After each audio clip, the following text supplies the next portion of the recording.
Καλησπέρα σας. Συνεχίζουμε με Good afternoon. ένα πάνελ που We νομίζω continue ότι with the panel είναι ίσως η that dream I believe is the dream team of these 2 days. We have with us, I believe, 3 of the most distinguished representatives of Greek entrepreneurship who in recent years are a role model. And to come back to what we heard earlier, I believe all 3 of them should be classes in our schools, because what they've done fills in a huge gap in the business world in our country that cannot be filled. We have with us Mr. Konstantinos Koukountzos, Managing Director of Kleemann, Mr. George Milonas, President and CEO of Alumil, and Costas Malamas, Managing Partner of Veltio Greece.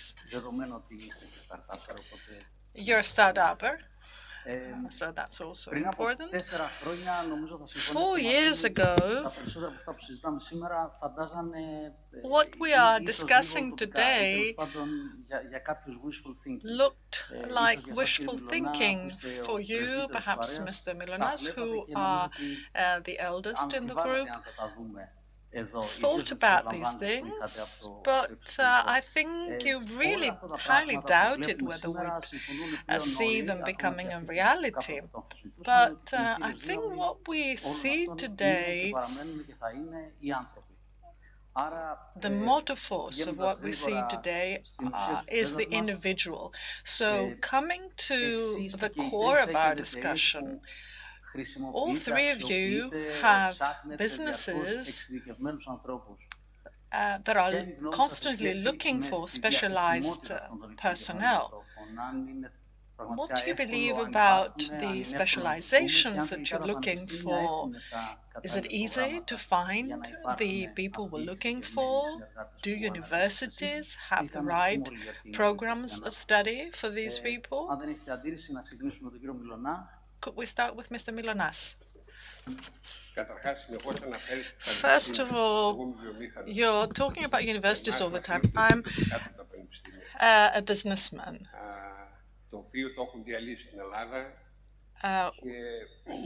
Universities are really suffering in Greece. And I think this is a sort of ignorance of the industry. The sciences, mainly, that we're interested in universities. I would like to say that we have a good level of graduates, but many characteristics are missing, many specializations. We have specializations in industry that we don't find in university graduates. In a contemporary industry, whether we have automation issues, robotics, technologies, digital technologies, they are the specializations that we need to move forward, because even if you're in the traditional industry, you have to use these specializations. Unfortunately, most of the people we have, even graduates from universities abroad, they have general BAs, and we don't find the specializations. But we have a very high level of graduates, the human labor, the human force that comes to us, although we need to spend some time with them so that they reach the level of specialization that we need, is a very good basis. But it's a waste of time, because we have to spend about 2 years in order to fill in a position when this person should come to you directly from the university, and you should be able to use them directly. From Kleemann, Mr. Koukountzos, I agree with what Mr. Milonas said. The level of graduates is really very good, but we miss specializations in the subjects that Mr. Milonas mentioned and in many others. We see a gap between the level of graduates and the level of graduates that we need from the industry, because we need real-time specializations. When your competitor offers it, you have to offer it. And we need to fill in this gap. And I think this is broadening, the gap is broadening with our competition. On the other hand, we have technicians for lifts in our industry. We have a huge lack there. The state has made some steps, but there are other quick wins that could really help in how to make these people better trained and have more experts. And the matter of quantity is not important, but it is not considered important, but it is. Software developers, for example, and all specializations of IT. Mr. Malamas is smiling because we've discussed that in private discussions as well. We have a very small number of graduates. We have a code academy, but we can't replace the role of educational institutes. The demands of the industry has to come much closer to what institutions offer, perhaps draft a roadmap where we will have the quality and quantity of the human force that we need in order to be able to continue our development and, of course, have jobs, give jobs to graduates. Thank you very much. Mr. Malamas, you are in a less industrial sector. Yes, I am in the field of IT services. I've been in Thessaloniki for many years. What I would like to say to continue on what Costas is saying, I've been here in Thessaloniki for 15 years. In northern Greece, the number is the same. We have much larger needs than we had 15 years ago. So my first complaint is that there is no correlation between what the demand is in the market and what the supply is from the educational system. The largest lifelong learning program in Greece comes from companies that are doing upskilling. We are doing it. The three of us here and the companies of the chamber. We shouldn't be waiting from the state to fix the problem because we've waited long enough. But is it the job of the state? I heard in the previous discussions that the state does not work on time, it delays, it waits for EU funds. But how far is it the state that is responsible, and where do we go as entrepreneurs or other parts of the business world? Of course, it's part of the state's responsibility. The companies are doing it already because the state doesn't do it, because the state bodies don't do it. So this is a cost that the companies are paying for, both in salaries, in training, and lower performance to people who are not ready yet. Thank you very much. Mr. Milonas, with educational institutions, either universities or technical schools, companies like yours, have you found a code of communication to improve your cooperation or just establish some cooperation? With technical schools, no. Because there are no technical schools. With universities, yes, because we've been working with universities for many years, because we consider that research that is not supported by university institution, by a higher education institution, a group of scholars in a particular field cannot be undertaken because, apart from very specific cases, we are not research centers, but we do want to have research in specific areas, materials, new applications, a lot of artificial intelligence in production. And that's how we go to universities. We've been working with them for many years. We've produced new materials. We produced products that have surpassed our conventional goods. We've created, and we are now creating new goods and new materials.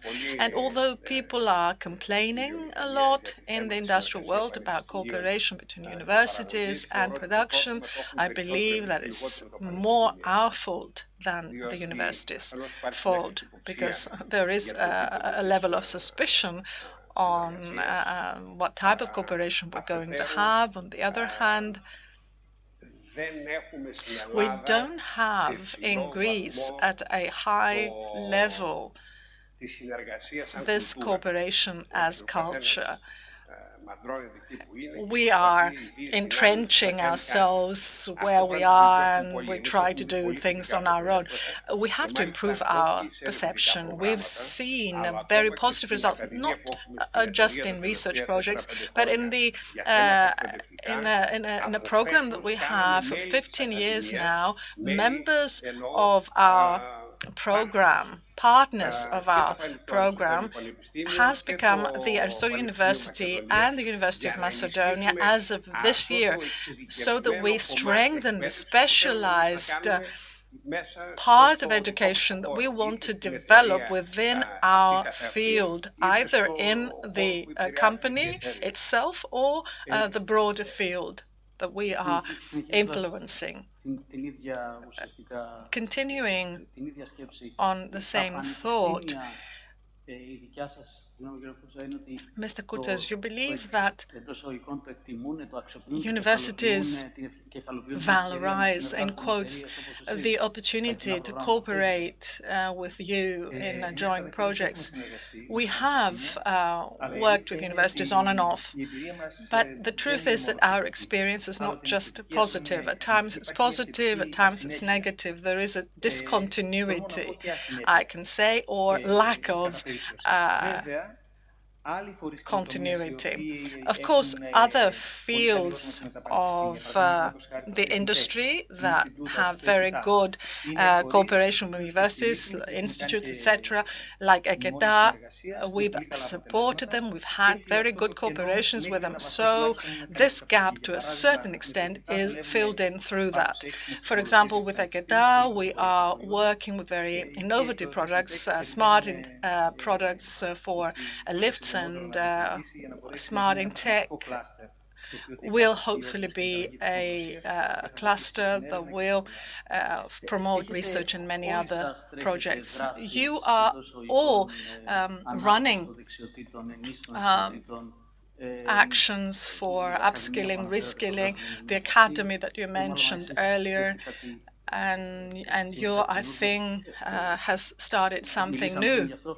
We talked about that. Could you tell us a few things about your experience from that?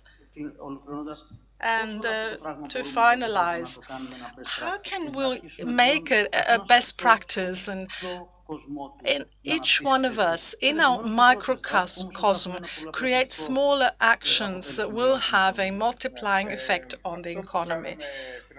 What we did a few years ago, when we saw that there was a gap in the market, production from universities and what the market wants to put forward, we came together, we created Tech Saloniki. It's been working for 6 years. This is our action, to find what companies need, what companies want as far as skills are concerned, and what we have in the market, so that we draw people in, in and create a matching between people and companies. This was a cooperative project. It was a private initiative, 6 companies in the beginning. And then after 6 years, we are now 60, 65, 70 companies from northern Greece. And what we do once or twice a year, what do? First, that we try to bring together the needs of companies. We come together, we see what the companies need, and once a year we go out and we create an event here in Thessaloniki, and we say we hire.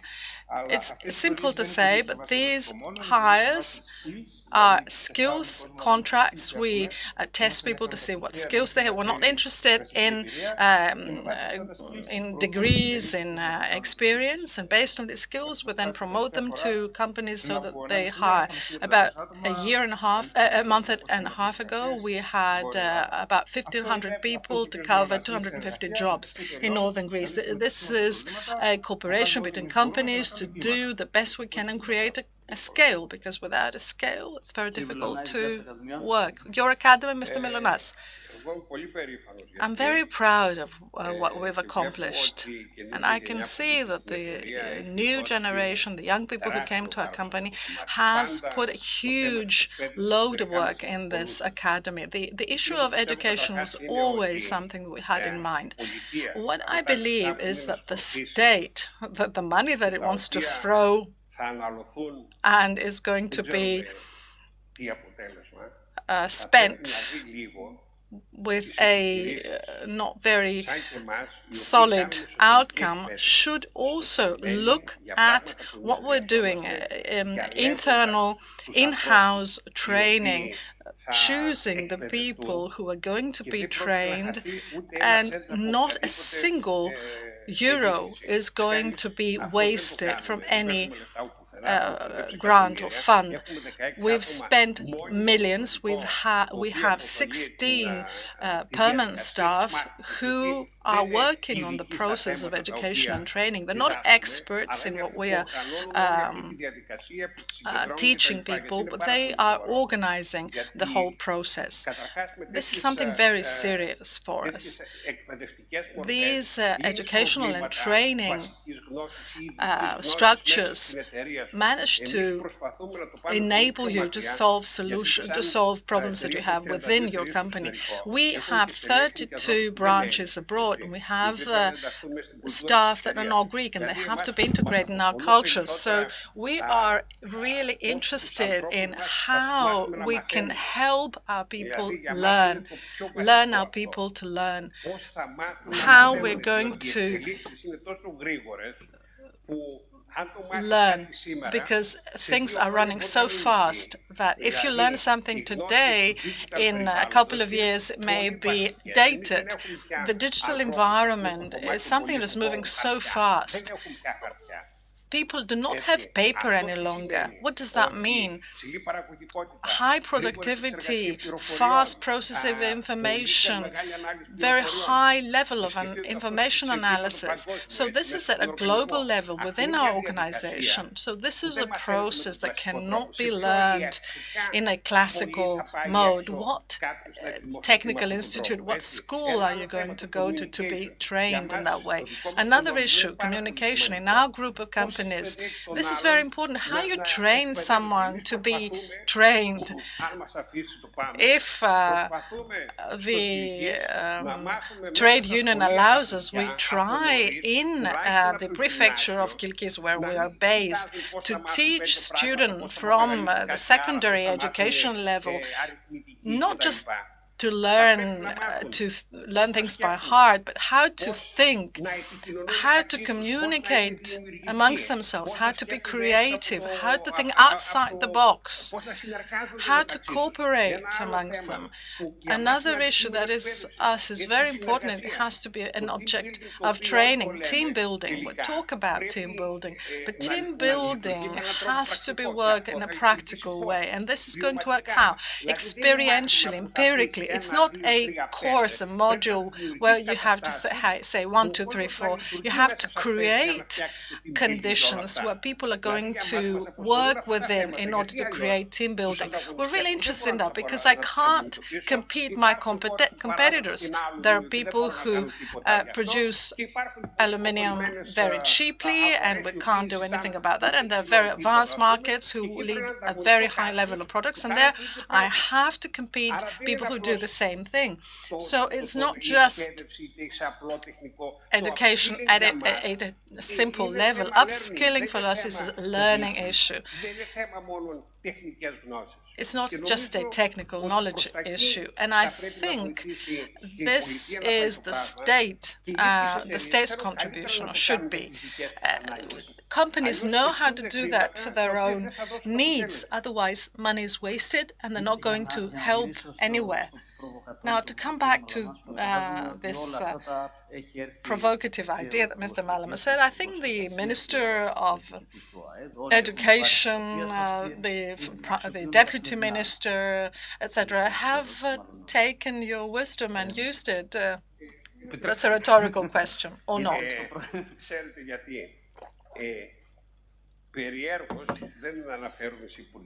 Strangely enough, I'm not talking about ministers' names, etc. I don't want to say something harsh. Strangely enough, ministers react positively to proposals that they believe are going to be effective. So, on the one hand, they support these proposals. They do not leave out the conventional approaches that we've had so far. So what does that mean? That the importance they give to things that are really significant is not going to be really taken into consideration compared to conventional approaches, because these conventional approaches perhaps are more politically beneficial. Do you believe that these silos, quote unquote, are going to be broken down, giving a multiplying impact on what we consider a mainstream approach? Yes, but it's just a matter of accelerating, because a couple of years, discussions, another couple of years creating, then you're going to discuss with the next government. We have to accelerate so that we see implementations. But to come back to what you said earlier, because I believe apart from filling in the gaps of education on the part of the businesses, it's a good thing the businesses are filling in a part. We, for 2010, which was the most difficult part of us, it was the budget of education increased. And to cut things short, the three axes that we emphasize is internal education and training, in-house education and training with experts, outside experts. We have set up specialized training centers. The second is an e-learning platform, the Kleemann Academy, which is not related to Mr. Milonas' academy. It's an e-learning platform which has 8,000 hours of educational material, 600 courses, and thousands of users. This was one of the positive impacts of the pandemic. And the third thing is coaching and mentoring. Deloitte mentioned that yesterday. We've made a huge investment. We started with a group of 5 people, and now we have projects of 400 people in England, in America, in China, in Greece, of course, offering coaching to over 70% of our employees, rather offering coaching to all our employees, but 70% participate, and creating our own, having our own coaches who work on that in the company. So I agree with what you said earlier. Whatever the state does, it's a good thing that we do certain things, because you can't teach these things in schools, in universities. Now, to come back to what Mr. Malamas said earlier, because I think it's important to focus on that. The people you had 3-4 years ago are the same you have now. So my question is, with all these structural or non-structural weaknesses of the educational system, with initiatives that you undertake, how can we increase this target pool so that we don't have this drought as an obstacle of the dynamics that you have, and you don't end up, perhaps not you, but other people hiring employees from other companies. It will be important for the graduates from universities to match the demand. The graduates from the IT departments in Northern Greece universities are more or less the same in the past 5 years. So this shows that there is no correlation and connection. Ideally, we would like the university to respond to the needs of the market. Even if the university responds, the students who go to universities, have they understood, have they realized this opportunity? Are they informed about that? First of all, I don't believe there is research and numbers that lead our students, our secondary school students, to see where we have job opportunities. If you go to career counseling in secondary education, nothing is offered in secondary education in Greece. This is the worst failure as a society. I have a 16-year-old daughter, so I know.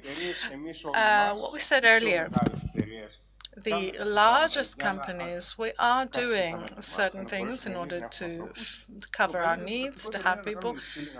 The best thing for us would be to reskill our people who graduated from the physics department, from chemical engineers.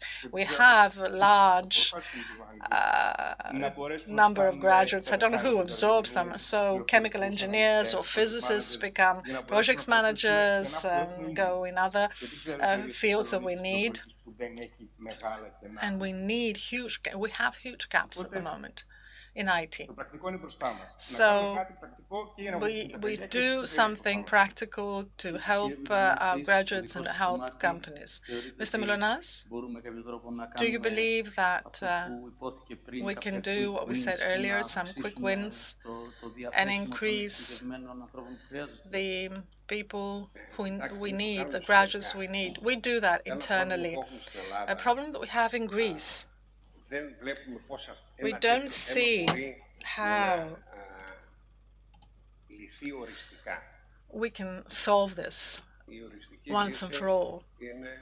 And a final solution is to change our educational system. I'm 63 years old. When I was a student at the Aristotelian University, we had the same problems in education. I'm a mathematician. Out of the 300 there, we were 20 people who went to classes. The remaining 280 with the girlfriends going around. And what was the slogan? I'm going to be a teacher. 20 out of the 20 of us, all leading the remaining 280 are those who taught my children. And it's not that they didn't know mathematics, but they were not teachers. They couldn't communicate education to my children. And these people are still produced as educators in the same way. Whatever I do as a business, I can work in a specialized environment and I can help there. But the first thing they do is have better teachers. And we are going to say our teachers who are going to understand what is going on in the professional environment, and they're going to guide our children. We do that only for the children of our employees, the children who are in the first year of senior high school, 15 years old. For our employees' children, we try now microcosm to help these people, these children understand what they can do, not come to our company. Each child has their own dreams, but they can tell them what is there, what is out there, because there is no body that can tell them. And when they graduate, we from university we give them special training so that they know what is best for them. And sometimes they study A or B because that's what the parents wanted, or something else because they are going to earn a lot of money. But what do they want to do in their lives? What does that mean? When you're in a Greek society, you have to give an answer to that. What do I want to do in my life? I believe that at some point we have to start from very low with education and our teachers.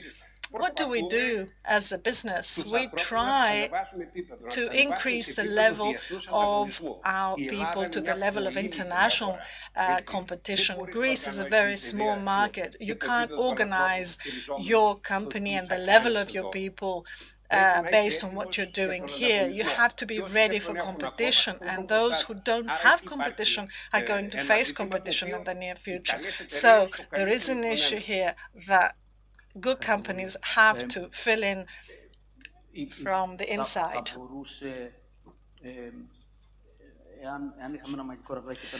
If we had a magical wand and we could make you part of a broader alliance that would spread further from northern Greece, would you believe that we have a mature environment for a cluster that we would support the development of northern Greece? That's an interesting question. I don't know if the three of us specifically can do much more. What we can do, what experience we have, what we know, we put it on the table. Whether this is put the bar higher, starting from much lower. Let's say that we are in Thessaloniki. I have increased the bar, put the bar higher because our companies are in Athens. You managed to do something here. But let's start lower.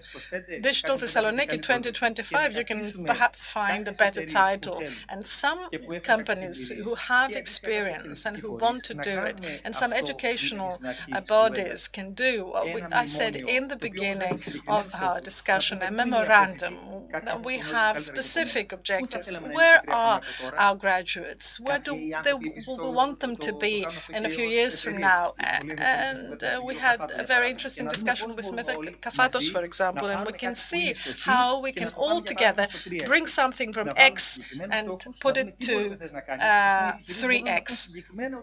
Businesses can say, okay, I'm going to employ 30, 40, 50 people. So the truth is, these graduates are really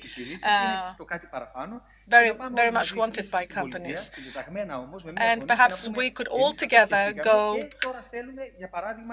to the state and say, we've created that, we want some changes in the structural framework, and the educational institutions and the businesses should go together jointly in one voice in 2-3 years, as Mr. Milonas said, time is passing, and come back here and see what we can do step by step, a roadmap, so that next year, hopefully, we can have some landmarks. We could go on with this discussion, but unfortunately we have other people waiting and we can't take their time. I would like to thank you because both as a chamber, as representative of the chamber, as a businessman and as a father, I've learned a lot of things. I think it's really worth trying. The chamber is a very important pillar, and we should bring that to the attention of other policy circles, decision-making circles, because these are paradigms that we really need. Thank you all, and we continue.